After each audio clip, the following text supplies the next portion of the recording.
in worship.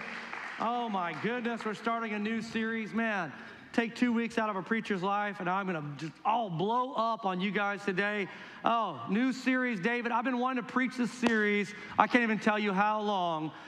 David, there's so much texture to his life. Every time I preach a story of David, I feel like I'm cheating the audience because I don't have time to go into all the details. We're going to look at a biopic of David's life, and you know, as we begin to think about David, there's so much there that we need to look at. And if God said that he was the man after God's own heart, then somehow God was measuring him and said that he's the mold, right? That's the mold that I'm looking for. So when I'm measuring, David is a standard that I can look at and say, that's what I'm looking for. That helps us to know how to correctly measure. And as I unfold this message, we're going to find David in the pasture, and we're going to find out that God looks at us on a whole other level. That God ultimately is going to take a talent that he's put inside of David and lift him to a position as a stepping stone to what he's called him to. And so God lifts us, but he uses different means. He uses a whole different level to lift us to the place that he's calling us to. And then lastly, we'll look at his interaction with Goliath, and we're going to see that God leads us into battle on a whole other level. And so this morning's message is entitled Another Level. And whenever you think about leveling up, really level is a measure, right?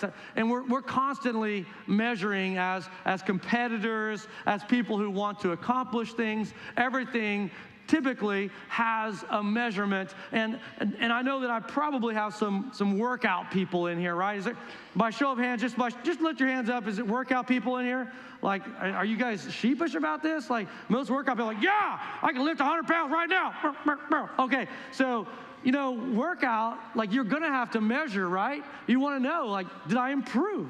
Am I getting stronger? Am I getting faster? And so without measurement, there's no way to know. As a matter of fact, I don't know if anybody else is competitive in here, but does anybody else compete on your drive time? Does anybody compete? Like, you measure, like, oh, can I do it in 36 minutes today? Can I do it in 37 minutes? Go, can I get Waze? Does anybody use Waze? It's like traffic jam ahead. Policeman ahead, slow down. Everybody should have Waze. Anyway, and so we're constantly measuring. As a matter of fact, the thing that we geek out on, we usually measure the most. We know the most about it. And like, I don't know if I'm not a car guy. I'm a bass fisherman guy, and we have a series coming up on that, so I'm not going to geek out on that today. But if you ask me a bass fishing question, I'm really going to have to pause and ask, do they really want to know the answer to this question? Because we might be here 45 minutes, folks. And so if you know a car guy, they know the measurements of the car. Like when it comes to the horsepower of the engine. If you've ever known, and it could be a gal, but if they're into power, right, you ask them, like, what do you got under the hood there? Has anybody ever seen this go down? They're like, I got 400 horses, double Hemi carburetor, flux capacitor in the back. Went back to 1985 one time. Anyway, they geek out, right? They geek out about the power of that automobile because it's something that they're passionate about. They know the measurements. Whenever it comes to that most important day, whenever you're going to say I do, they measure that rock in little orange things called carats, right? And you're like, oh, that you can put a price on love. Anyway, and so everything is constantly being measured. As a matter of fact, some of us, we might like, you know, be obsessed about our body image, right? And we're constantly measuring our weight or our waistline, and we're wanting to shave off a couple of inches, or we're wanting to get that like magic. Has anybody seen like that booty selfie where you're like, you know, people are like trying to get? Has anybody seen that? Carrie said she married me for my booty, and so I had to work that in. It's not true. And I will give just a slight dating advice. See, that was a segue. What girls, are you listening, everybody? What you catch them with is what you'll keep them with. And that booty's not going to look the same in 20 years. Okay, so moving on. Measuring.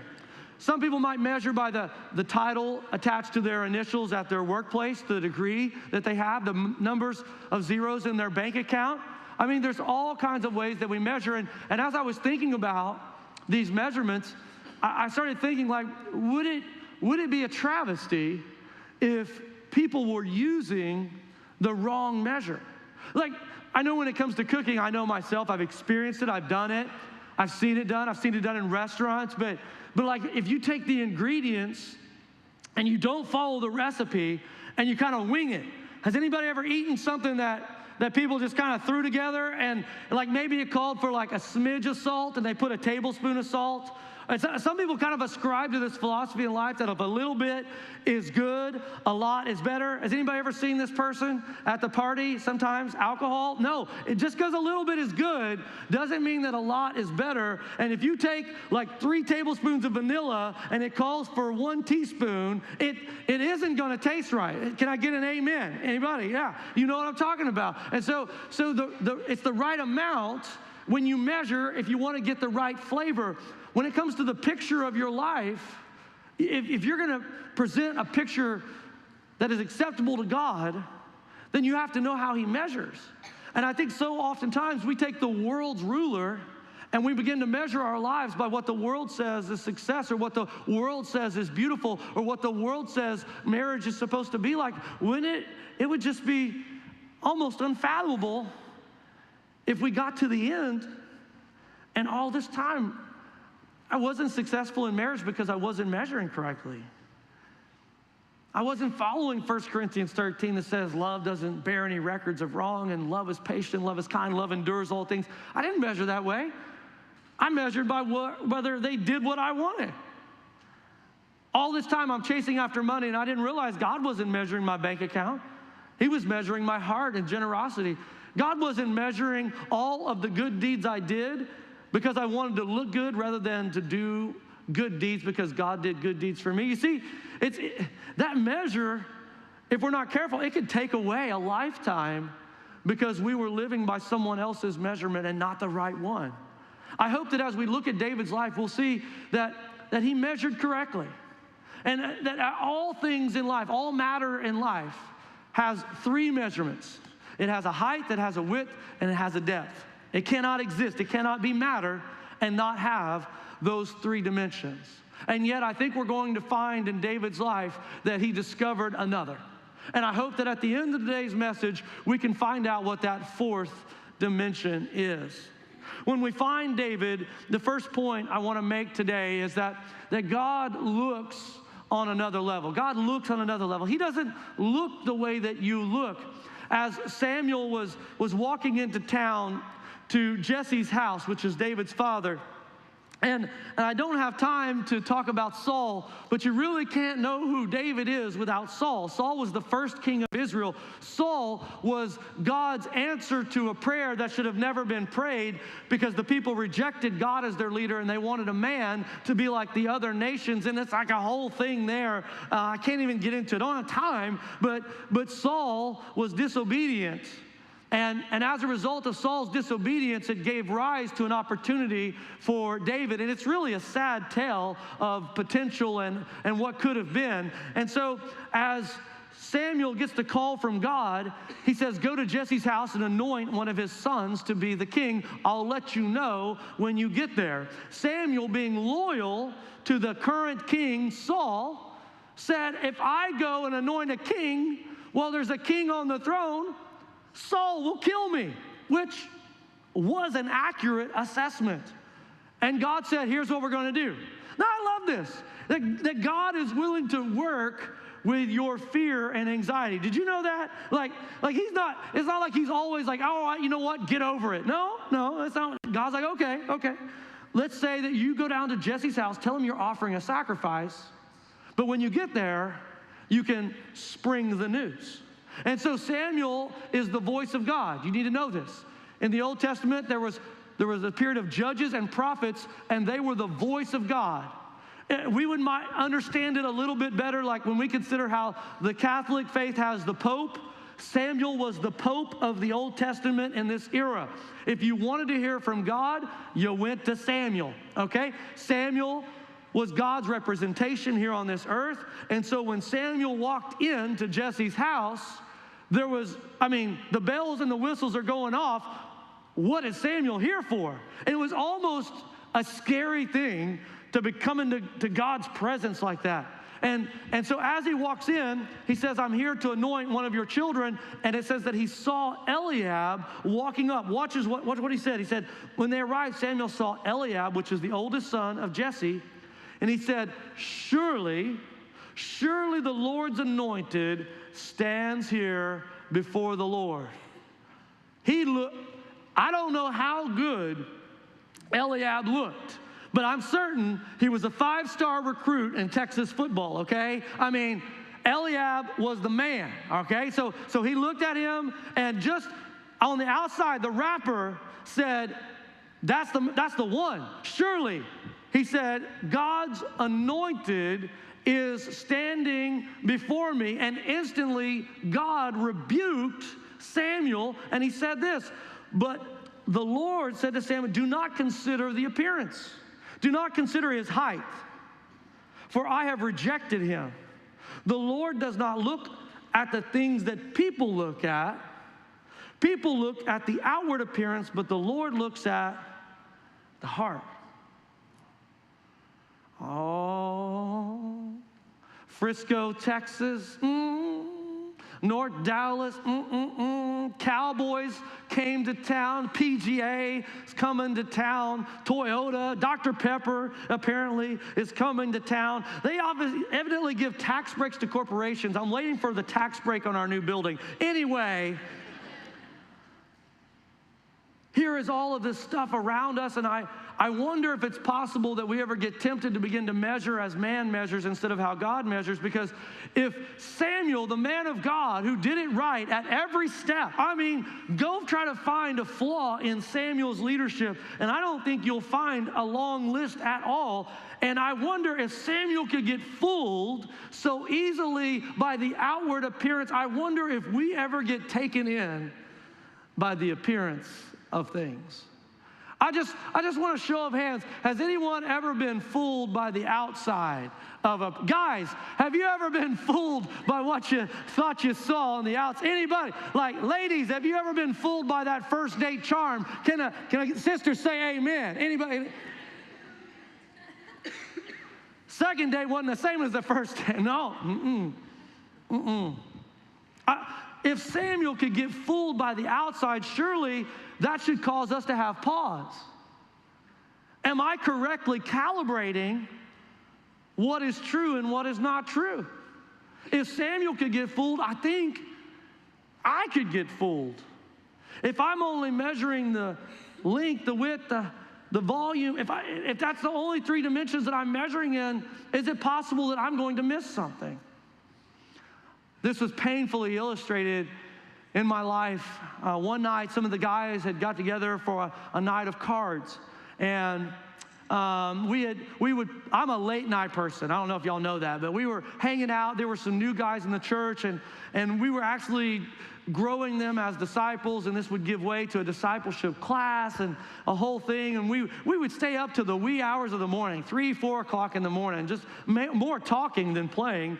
And so one night we had ramped to the end of the night where the sun was rising in the east, and my wife is the exact opposite of me. She is a early to rise. I don't know why anyone would ever get up at 4:30 or whatever and go work out.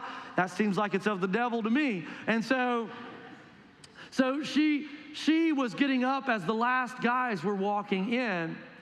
And unfortunately, sometimes, Jesus was a friend of sinners, and so am I. Could I see that? One of my buddies had a bad habit. I don't know if y'all have ever heard of grizzly long cut wintergreen. Has anybody ever heard of that? Anybody? It's snuff. It's the stuff you put in there and then you... Anybody know that? Okay. There's a lot of ladies saying yes to that. I don't know. Well, my wife got up to go to the gym, and of course, she cracked open her water bottle, and she was going to make her little energy drink, and I literally was at the front door like, hey, guys, we'll see you next time. Shut the door. And I heard a noise from the kitchen. I heard it, and one of my buddies had been dipping all night, and he had grabbed one of my water bottles that looked like this, and he had been spitting all night, and Carrie sat one down, and she was getting everything else ready to go, and she picked up what appeared to be the same water bottle, but it was still in the dark, and when she did, she cracked it open, and it was one of these ones like this where you squirt it, and she took a big gulp,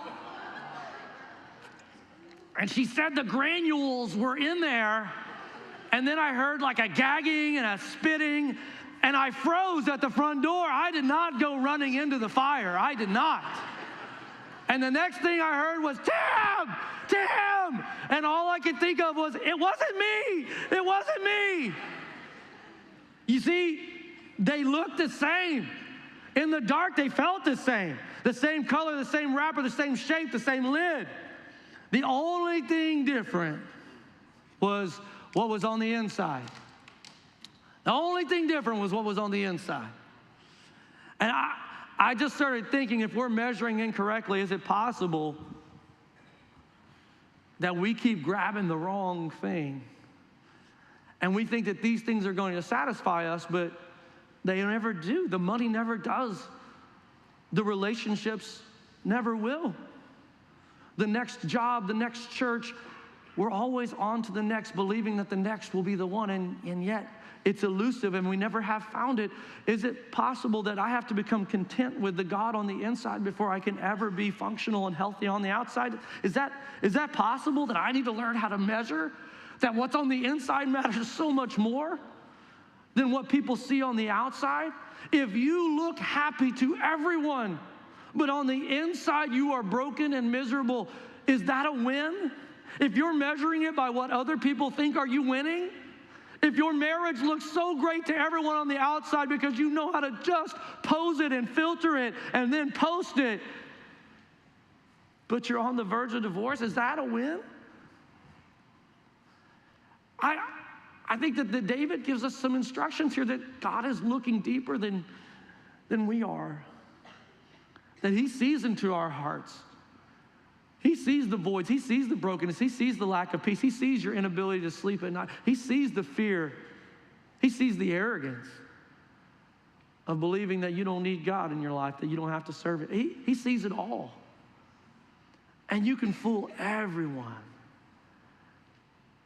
But that measuring stick isn't what he's using. He's not using what other people think about you, for the good and the bad. No, God is looking on a whole different level. As a matter of fact, the great thing about God is that he has the ability to find things that other people missed about you. David wasn't even picked by his own dad. I don't know if you know how it was in their culture, but it's kind of the opposite. In our culture, the youngest is kind of the what? Anybody? Anybody is the baby. I'm going to try again. The youngest is the and come here, this is the last one. I got to, yeah, that's the baby. It's the baby. In their culture, it was the oldest. Largely agrarian-based, the oldest took over the whole family operation and was to provide for all the brothers and sisters, and so he got the lion's share of the inheritance. So there was a lot of pressure on the oldest. So by all measures, Eliab not only looked the part, but he was the part culturally. Everything said Eliab is the guy, and Samuel took one look and said, no, that is not him. And Jesse was like, okay, next, bring in Shema. And I had all these weird names, and Abinadab, whatever. It's like, bring him in. And no. Got through 7 sons. And Samuel looked at him and said, is there no one else? And he's like, well, the youngest. I mean, David, he's out there with the sheep right now. I mean, I don't think that's the one. And Samuel said, I'm not sitting down until you bring your youngest son. David comes walking in with the smell of the pasture. And without even a blink, Samuel says, that's the one. That's the one. What is amazing is, if you would ever sit down with God, if you would ever sit down with spiritual authority, teachers, pastors, what you'll find is this, They're not looking the way the world looks. They're looking into, they see things in you that you don't see in yourself. God can bring things out of you that no one else is ever going to touch. No one else is ever going to cultivate. God has the ability to find things that other people have missed. His own Father never saw that in his Son, and yet God saw something that his own family couldn't see, wouldn't see. That's amazing. The hope I'd like to give to you today is it doesn't matter if anyone else sees it in you. God made it. He created it. He gifted it. He put talent inside of you. And for you to ever say, I don't have any talent. Has anybody ever said that? Raise your hand. Let me rebuke you in the name of Jesus and say, when you say you don't have talent, you are literally dissing your Creator, because if he made it, he doesn't make trash. He only makes beautiful creations with purpose and talent. I'm telling you right now, God sees it in you. But until you sit down and learn to measure, he's never going to be able to bring it out. Matter of fact, whenever we think about this vision that God has to look on another level, I want to show you these three pictures. They are all taken from the same position. The only thing that changed in these photos was the lens. The only thing that changed in these photos was the vision. You see one that has a wider angle. You see one that's telephoto, it's able to see farther. You see the trees on this side that you can't even see in that middle photo, in the first photo. And I wonder this morning if in our selfie culture, in our picture-taking craze, more pictures ever taken in the last 5 years than there were in all of humanity past. Okay, so let's just imagine that we always thought that we needed to change the angle instead of the vision, that we needed to change the position instead of the vision. Do you know that if you change the angle with a crappy lens, you're still going to get a crappy photo? And the church said, amen. Like, it doesn't matter what angle you look at it, when your lens is busted, when your lens is broken, when there's a smudge on the lens, you can't get an angle that's ever going to make it look good. But what? What if instead of changing the angle of the marriage, the angle of how I look at my career, what if instead of changing my position, because people say, well, if I just move here, no. What if I told you you could stand right where you're standing this morning, not change your position, but what if you changed your vision? What if you changed your vision this morning and God said there's more to the picture? Because I have a wide angle lens. There's more. Has anybody ever gotten caught by the thing you didn't see around the corner? Anybody? Anybody ever been surprised by that thing you didn't see? God has a wide angle. He already saw it. What if there's things in your future that you can't even imagine, that it's bigger than what you thought? What if there's things out there, God has a telephone, he can see. He can see further than you can see. What if you changed your vision? He allowed you to start seeing things. What if the lens changed and the clarity that you need today was not about changing the angle, was not about changing the position, it was simply about changing the vision? Boy, if I was confused this morning about any area of my life, I'd sure want some clarity from God. Not only does he look differently and look at a whole nother level, he lifts differently. And this is going to be interesting. The next chapter, it says that when it came to David's talent, he was a harp player or a lyre, okay? And in my David, I'm going to do some creative license here. So my David, that's like this dude that's going to go out and kill people and just be 300 soldier level, Rambo, Commando, all of them wrapped up into one superhero rock type of figure. He doesn't play a harp. My guy, my David, just like, that's not my David, okay? So in my mind, he's the lead guitarist for a rock band, all right? So he's down there in Bethlehem, he's shredding. Okay, that's my guitar. It's terrible. And so it says that David had this talent for playing the harp, but we're going to call it the guitar. And so whenever Saul was disobedient, it says that a demon was sent to him, and God lifts through these incredible ways. He creates opportunities that you can never create for yourself. So many of you are trying to elevate yourself that you'll never know the best that you could have had if you'd allowed God to lift you in the right time. And he makes a way where you could never make a way. David is down in Bethlehem playing the local club. You know, he's got his little tracks, and he's playing his acoustic, and he's singing his little John Mayer song, and all of a sudden, Saul had this evil spirit on him, and the only thing that could soothe his evil spirit, the only thing that could comfort him, his wise men around him told him, was worship. He said, you need some worship music. Saul, we need to get you a worship music. As a matter of fact, we heard about this guy. He's down at the local club in Bethlehem. He's phenomenal. We need to bring him up. They went and recruited David out of Bethlehem. David didn't put out a billboard. David didn't boost a video. David was doing what David was supposed to do at the right time in the right place. God had put some talent in him. He had developed the talent, cultivated the talent, and now the talent was called from the pasture to the palace. Are you trying to elevate yourself? Because God lifts on a whole other level. He doesn't lift the way that you lift. He doesn't elevate the way that you elevate. He doesn't promote the way that you promote. You're sitting here trying to impress all these people to promote yourself. What if you tried to impress God and allowed him to promote you at the right time? David walks into the palace and begins to play, and every time that he played, Saul would calm down. His stress level would go down. I don't know what you're listening to whenever your life is filled with anxiety, but that might be a hint. You might not want to go with death metal in a moment of anxiety. You might not want to go with sexualized rap when you're trying to hear from God on who you should date. Just a thought. David comes in, he plays his worship song. Saul feels better. And Saul begins to elevate David. I started thinking about how talent ultimately is a tool, right? Talent is a tool. It is not the top of the mountain. It is a path.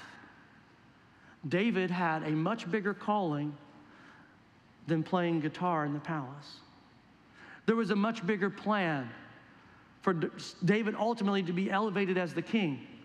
I started thinking about that moment that you realize God has given you talent. I wondered if people ever fall in love with the talent and mistake the talent as treasure.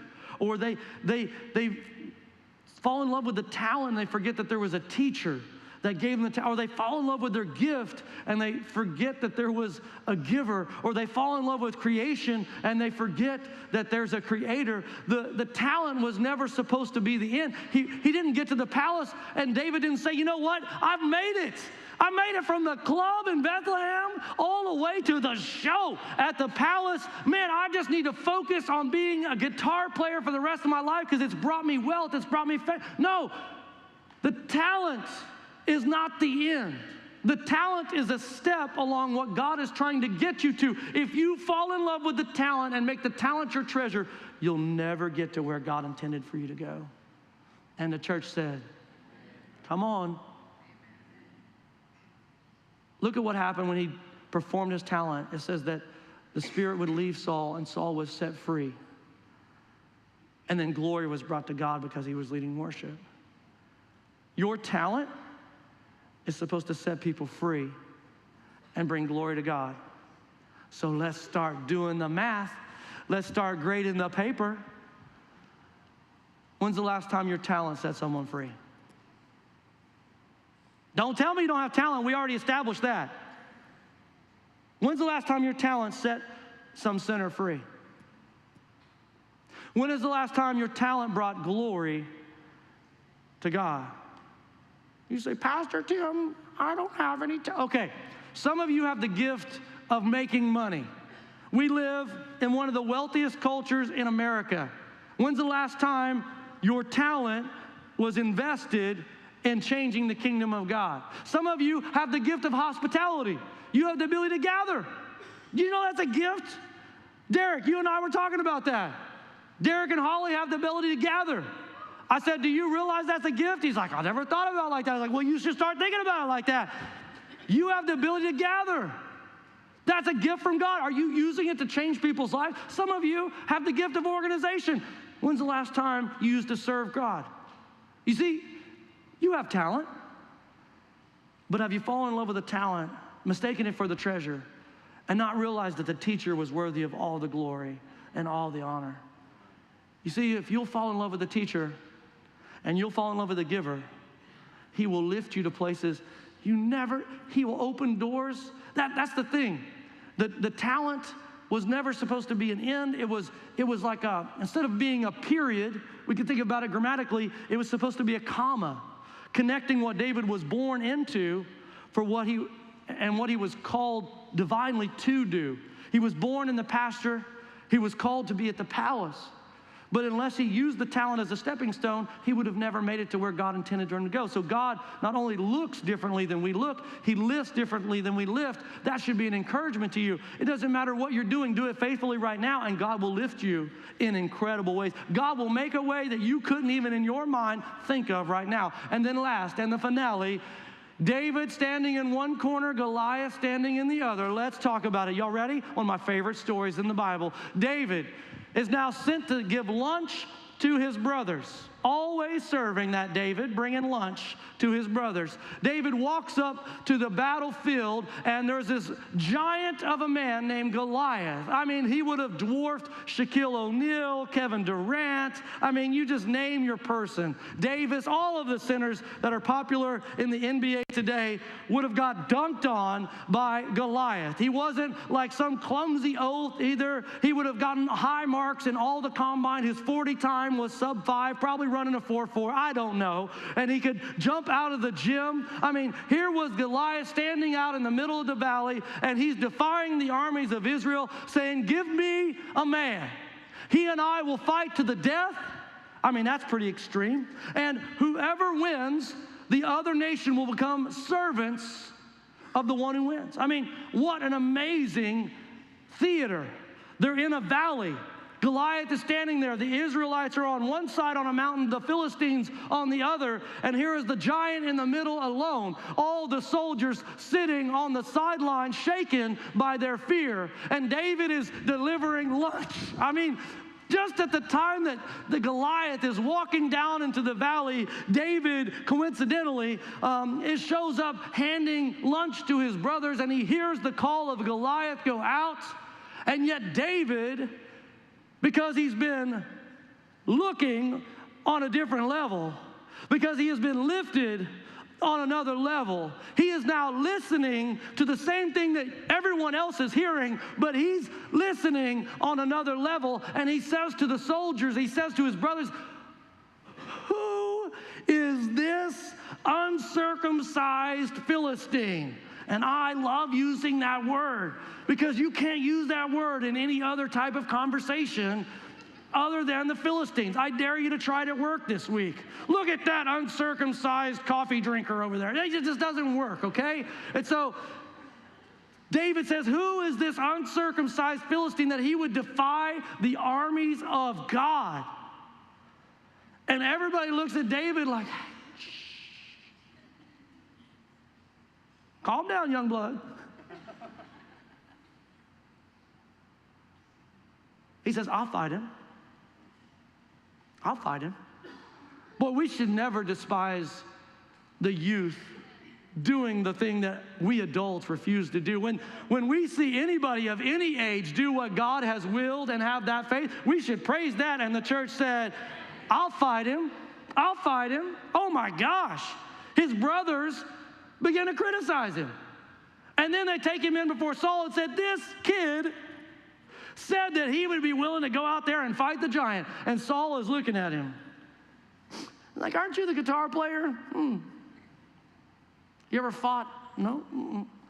I'll tell you what, if you're willing to do it, I'll let you have my armor. David puts on Saul's armor and he begins to walk around like Frankenstein, you know? Imagine putting on Kevin Durant's jersey if you're my size, right? Imagine putting on Anthony Davis's shoes if you're my size. I mean, it would look ridiculous, right? And here is David walking around, and the message that they're giving him is what you're bringing to the battlefield isn't enough. David, what you're trying to bring to the battlefield, you need more. You need man's best in order to do God's best. Oh, gosh, we got it all wrong. We don't know how to measure. We're trying to do God's work with man's best. It won't ever work. David said, no, this doesn't fit me. I have enough in what God has given me to face the giant in the valley. And so David takes off the armor. He walks out into the valley with nothing but 5 smooth stones that he picked up out of the river. Oh my gosh, it's so good. He's got a slingshot in one hand. He's got his shepherd's staff in the other. And he's just, in my mind, David's swagger, right? He's just walking out there, and you see the silhouette of this small boy, this teenage boy, and you see the mountain of a man standing opposition to him. And Goliath entertains this for just a moment. He's like,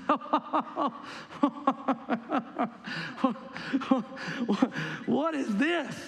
He's like, is this like America's Got Talent? I mean, like, what are you bringing me out? I mean, like, the token kid performer. Like, yeah, okay, this is great. He's like, son, before this gets too far, you probably should just head on back to the house.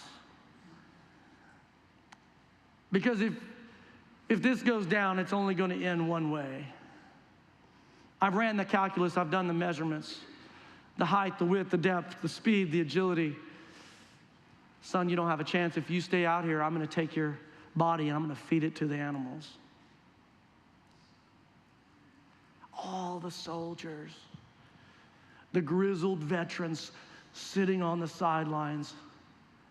And David, we see now that the calling that he began with is connected to the conflict that he was made for, that he was found in obscurity, and now he's walking out to this battle in obscurity. Only his brothers and a couple of people of the thousands there knew who that was.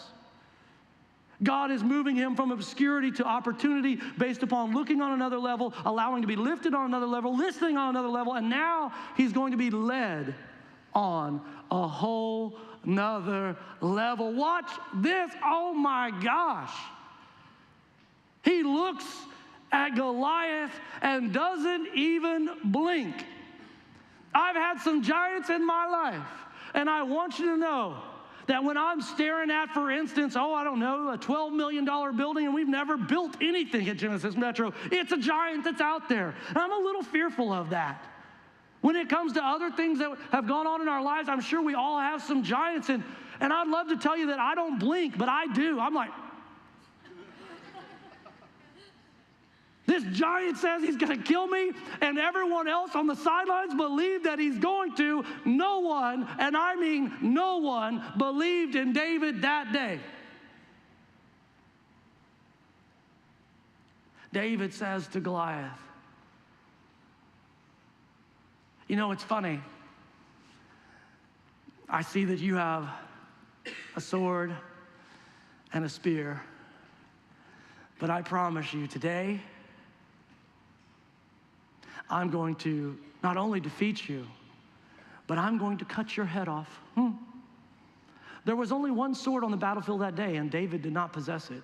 It's kind of interesting that he had the swagger to say that before it ever happened, I'm going to take the giant sword out of his hand and chop off his head.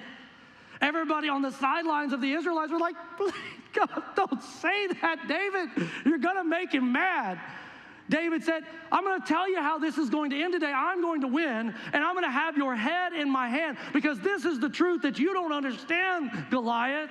You come against me with a sword and a spear, but I come against you in the name of the Lord. There was a fourth dimension, and his name is Jesus. His name is God. He said that all the world, check that out, that all the world will know this day that there is a God in Israel. I mean, are you kidding me? David was measuring by a different standard, and no one measuring by man's standard could have ever imagined that this moment was going to play out the way that it did. And all of a sudden, Goliath started running toward David, and David put a stone in it, and he's all pow, hit him in the head, dropped him to the ground, knocked him, the Philistine, out, and then jumped on him, grabbed his sword, chopped off his head, and held it up like something out of Gladiator. And all the Israelites ran into the valley. They smote the Philistines. He inspired a nation that day, all because of what? He looked differently. He allowed God to lift differently. He listened differently, and then he was led differently. So let's boil it all down to our takeaway. This morning, if you would learn to go to another level, the fourth dimension of God in your life, if you would learn to measure by what God measures by, you see, he can take you from places that you would have never left. Without God in his life, he was never leaving Bethlehem. He will allow you to do things that you would have never done. He would allow you to see things that you would have never seen. And ultimately, he'll allow you to defeat giants that seem like they're impossible. Wouldn't it be great if every believer in here left today with confidence? Not confidence in your talent. Not confidence in your bank account. Not confidence in what other people say about you. But what if you left here today with confidence that it didn't matter what giant stood opposed to you, that the God inside of you was greater than your opposition? You see, that's what the story of David is all about. That when we trust in God, we can walk around with contentment and joy and peace and purpose, all because we have trusted in a name that is able to deliver. I want you to bow your heads. I want to pray for you. Father, right now, I want to pray for every person in this audience, that God, they would begin to look on another level. That God, there is a fourth dimension. We'll call it the David dimension, where I no longer see the way that everyone else sees. That I no longer try to promote myself the way that everyone else tries to promote themselves. I no longer am listening to my critics who tell me all the ways that I can't.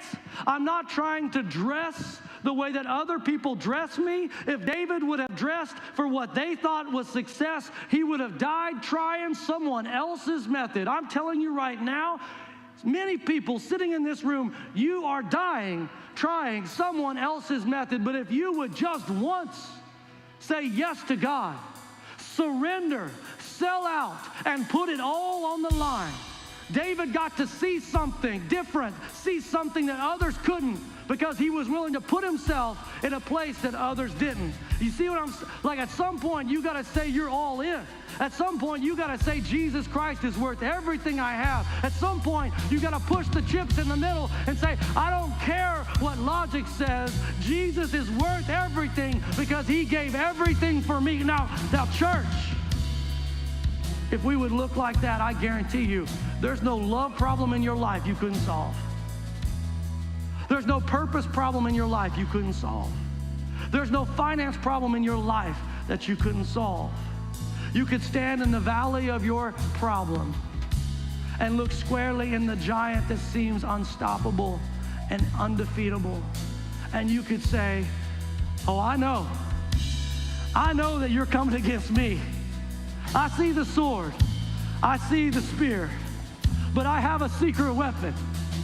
I see the fourth dimension this morning, and I'm coming against you in the name of the Lord, the name that is above every name, the name that every knee is going to bow, the name that can set every person free from their sin, that can give grace for our guilt, that can redeem things that have been lost, that can find things that have been misplaced. I'm telling you, there is that name. And I pray that we would worship that name. Would you stand to your feet? Put your hands together if God has ever shown up when you needed him the most.